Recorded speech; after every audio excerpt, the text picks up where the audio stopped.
12월 6일 월요일 삶의 기적을 일으키는 30분 예배를 시작하도록 하겠습니다. 하나님께서 오늘 우리에게 주시는 말씀은 사도행전 4장 7절에서 12절까지 말씀입니다. 이 말씀 제가 봉독하도록 하겠습니다. 사도들을 가운데 세우고 묻되 너희가 무슨 권세와 누구의 이름으로 이 일을 행하였느냐? 이에 베드로가 성령이 충만하여 이르되 백성의 관리들과 장로들아, 만일 병자에게 행한 착한 일에 대하여 이 사람이 어떻게 구원을 받았느냐고 오늘 우리에게 질문한다면 너희와 모든 이스라엘 백성들은 알라. 너희가 십자가에 못 박고 하나님이 죽은 자 가운데서 살리신 나사렛 예수 그리스도의 이름으로 이 사람이 건강하게 되어 너희 앞에 섰느니라. 이 예수는 너희 건축자들의 버린 돌로서 짐 모퉁이의 머릿돌이 되었느니라. 다른 이로서는 구원을 받을 수 없나니 천하 사람 중에 구원을 받을 만한 다른 이름을 우리에게 주신 일이 없음이라 하였더라. 아멘. 오늘도 이 시간 하나님께서 우리에게 주시는 말씀을 듣기 전에 잠시 기도하는 시간 갖도록 하겠습니다. 하나님 아버지 감사합니다. 오늘도 저희들을 사랑하셔서 저희를 만나주시고 저희에게 말씀하시니 감사합니다. 하나님 아버지 오늘도 말씀을 통해서 저희를 사랑하신 하나님을 체험케 하시고 그 하나님을 믿음으로 인해서 담대하게 세상을 살아가는 저희가 될 수 있도록 은혜 베풀어 주옵소서. 예수님의 이름으로 감사하며 기도드리옵나이다. 아멘. 우리가 사도행전 4장의 말씀에 보면은 이제 사도행전 3장에서 베드로 사도가 나면서부터 걷지 못하던 사람을 예수님의 이름으로 담대하게 선포함으로 인해서 치료하는 기적을 행하는 장면이 있습니다. 이 일로 인해서 사람들이 솔로몬의 강에 모이고 그로 인해서 베드로 사도가 사람들에게 예수님에 대해서 전합니다. 예수님의 십자가 죽으심 그리고 예수님의 부활하심. 그렇게 예수님에 대해서 전할 때 그렇게 예수님에 대해서 전하는 것을 싫어하는 대제사장 무리들이 베드로와 요한이 있는 데 와서 그 베드로와 요한을 잡아서 가두고 그 이튿날 그 대제사장의 무리들이 다 모여서 이제 베드로와 요한을 신문합니다. 그들이 베드로와 요한을 향해서 이렇게 묻습니다. 사도행전 4장 7절 말씀. 사도들을 가운데 세우고 묻되 너희가 무슨 권세와 누구의 이름으로 이 일을 행하였느냐? 라고 묻습니다. 너희가 도대체 무슨 권세로 누구의 이름으로 이 병자를 치료했느냐? 너희가 어떻게 이 병자를 치료했느냐? 라고 걷지 못하던 사람을 어떻게 걷도록 만들었느냐? 이렇게 깨끗하게 치료했느냐? 라고 그 병자가 치료된 거에 대해서 이 대제사장 무리들이 묻습니다. 그렇게 병자가 치료된 거에 대해서 대제사장 무리들이 물었을 때 베드로 사도가 이렇게 말합니다. 사도행전 4장 9절 말씀. 만일 병자에게 행한 착한 일에 대하여 이 사람이 어떻게 구원을 받았느냐고 오늘 우리에게 질문한다면 이라고 묻습니다. 지금 대제사장 무리들은 이 병자를 어떻게 치료한 것이냐? 병자의 치료, 그 사람이 걷지 못하던 사람이 걷게 된 그것에 대해서 묻고 있는데 지금 베드로 사도는 어떻게 이 사람이 구원받았느냐고 묻는다면 이라고 얘기하고 있습니다. 지금 베드로 사도는 이 구원이라는 의미를 병자가 치료되는 것, 걷지 못하던 사람이 걷게 되는 역사, 그 역사를 구원이라는 의미로 사용하고 있어요. 그래서 이 사람이 어떻게 구원받았는지 우리에게 묻는다면 이라고 말하고 있습니다. 그렇게 구원의 의미를 병자가 치료되는 것, 그것을 구원받았다라는 의미로 사용하고 있고 그러면서 계속되는 말씀에 보면 사도행전 4장 10절에서 이렇게 말합니다. 너희와 모든 이스라엘 백성들은 알라. 너희가 십자가에 못 박고 하나님이 죽은 자 가운데서 살리신 나사렛 예수 그리스도의 이름으로 이 사람이 건강하게 되어 너희 앞에 섰느니라 라고 말하고 있습니다. 베드로 사도는 담대하게 말할 때 예수님께서 너희가 십자가에 죽도록 못 박도록 만드신 그 예수님, 그런데 하나님이 살리신 그 예수님이 이 병자를 치료하셨다. 예수님이 이 병자를 깨끗하게 치료해 주셔서 걷지 못하는 사람이 걷도록 역사하셨다라고 말하고 있습니다. 지금 이 사도행전 4장 9절에서 이 사람이 어떻게 구원받았느냐라고 묻는다면 이라고 질문한 다음에 예수님께서 치료하셨다는 거예요. 지금 우리가 사도행전 4장 9절과 10절의 말씀을 우리가 함께 묵상해 보면 지금 베드로 사도는 구원이라는 그 개념을 구원이 이 병자가 치료받는 것, 걷지 못하던 사람이 걷게 되는 치료의 역사, 그것을 구원이다라고 지금 표현하고 있다는 겁니다. 그렇게 베드로 사도가 4장 9절과 10절에서는 걷지 못하던 사람이 걷게 되는 것, 현실의 삶의 문제가 해결되는 것, 그것을 구원이다, 구원받았다라는 표현을 사용하고 있고, 그리고 계속해서 베드로 사도는 사도행전 4장 12절에서 이렇게 말하고 있습니다. 다른 이로서는 구원을 받을 수 없나니 천하 사람 중에 구원을 받을 만한 다른 이름을 우리에게 주신 일이 없음이라 하였더라 라고 말하고 있습니다. 이 사도행전 4장 12절의 말씀을 통해서도 베드로 사도는 예수님만이 유일한 구원자이시다. 지금 아까 사도행전 4장 10절에서는 예수님이 이 병자를 치료해 주신, 이 병자를 구원해 주신 구원자이시다 라고 베드로 사도가 말한 것인데, 이번에도 사도행전 4장 12절에서 마찬가지로 예수님만이 유일한 구원자이시다, 예수님만이 사람들을 구원해 주실 수 있다 라고 표현하고 있어요. 지금 사도행전 4장에서 베드로 사도는 계속해서 예수님만이 구원자이시라는 것, 예수님만이 사람들을 구원해 주신다는 겁니다. 근데 지금 사도행전 4장 12절에서 말씀하는 구원은 사도행전 4장 9절에서 말씀했던 구원과는 다른 의미의 구원이에요. 사도행전 4장 9절에서 말했던 구원은 병자가 병이 치료되는 것, 그것을 구원이다라고 표현했는데, 지금 사도행전 4장 12절에서 말씀하는 구원은 단순히 병자가 병이 치료되는 것, 현실의 삶의 문제가 해결되는 것을 의미하는 것이 아니라 가장 중요한 죄로부터 구원받는 것. 예수님께서 이 땅에 오실 때 자기 백성을 그들의 죄로부터 구원할 자이심이라 말씀하신 것처럼 여기서 말씀하는 구원은 사람들이 죄로부터 영원한 멸망으로 갈 수밖에 없는, 죽음과 고통의 삶을 살 수밖에 없는 그 죄로부터 구원받는 것, 즉 영적 구원을 의미한다는 거예요. 지금 사도행전 4장 12절의 말씀을 통해서 베드로 사도는 얘기할 때 예수님은 단순히 육체의 질병에서 구해주시는 구원자이실 뿐만이 아니라 더 나아가서 가장 중요한 죄로부터 우리를 구원해 주신 구원자이시다, 영적인 구원을 이루시는 분이다 라고 말씀한다는 겁니다.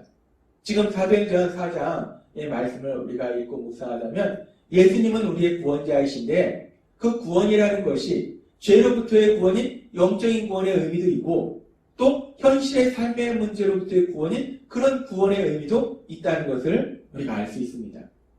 그러면서 우리가 그렇게 예수님은 우리의 구원자이신데 그 구원자이신 예수님, 그 예수님께서 2000년 전 인간의 몸을 입고 이 땅에 오셨을 때 이제 예수님께서 사역을 시작하시면서 자신의 사역에 대해서 말씀하신 그 말씀이 있어요.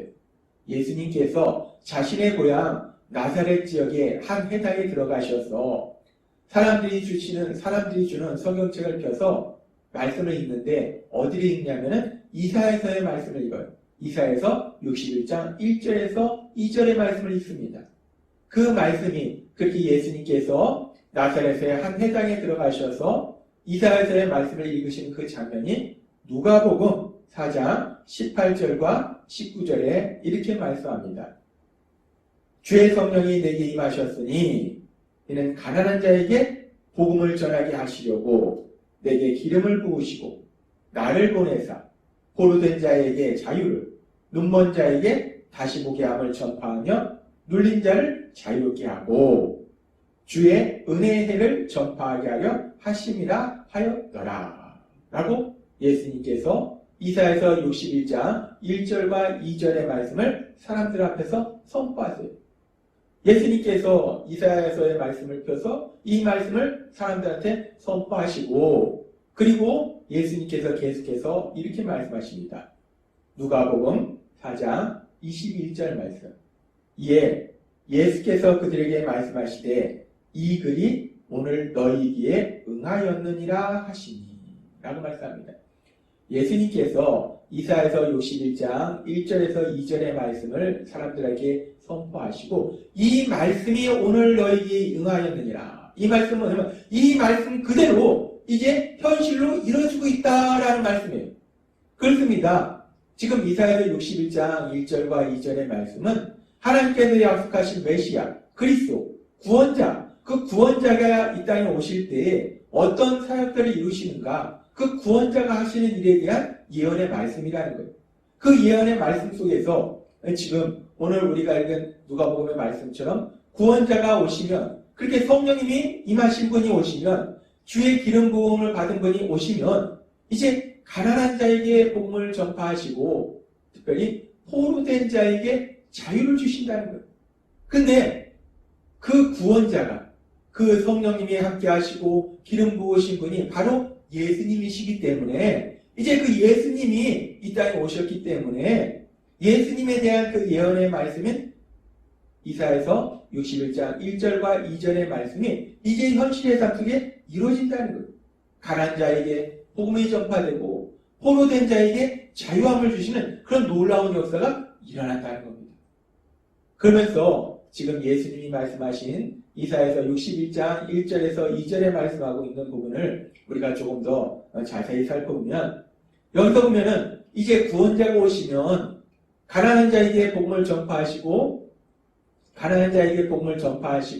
그리고 포로된 자에게 자유함을 주신다고 했어요.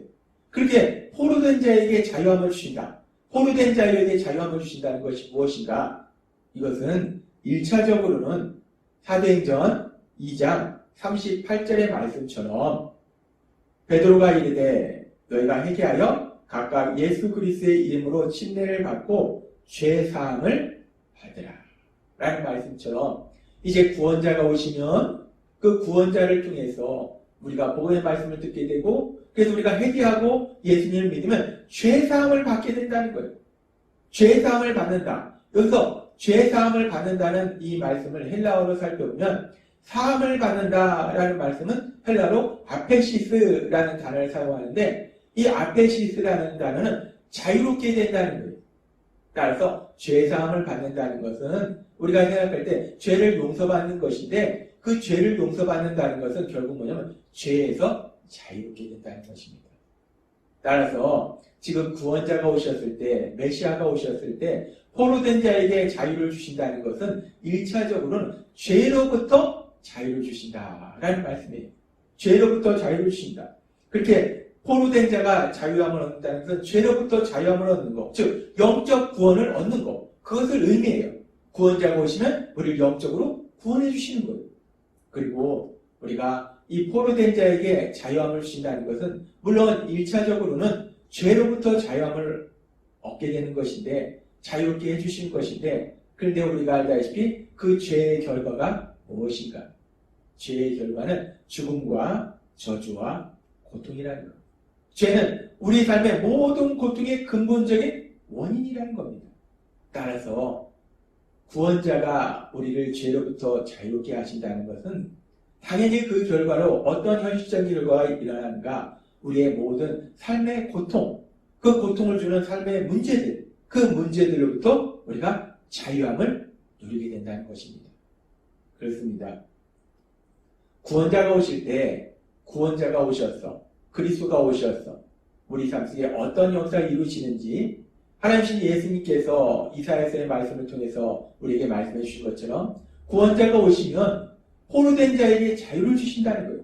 근데 그 포로된 자에게 자유를 준다는 것은 죄의 포로된 자가 이제 죄로부터 자유함을 얻게 되는 것이고 그렇게 죄로부터 자유함을 얻게 되면 죄의 결과로 인해서 생기는 삶의 모든 고통으로부터 자유함을 누리게 된다는 겁니다.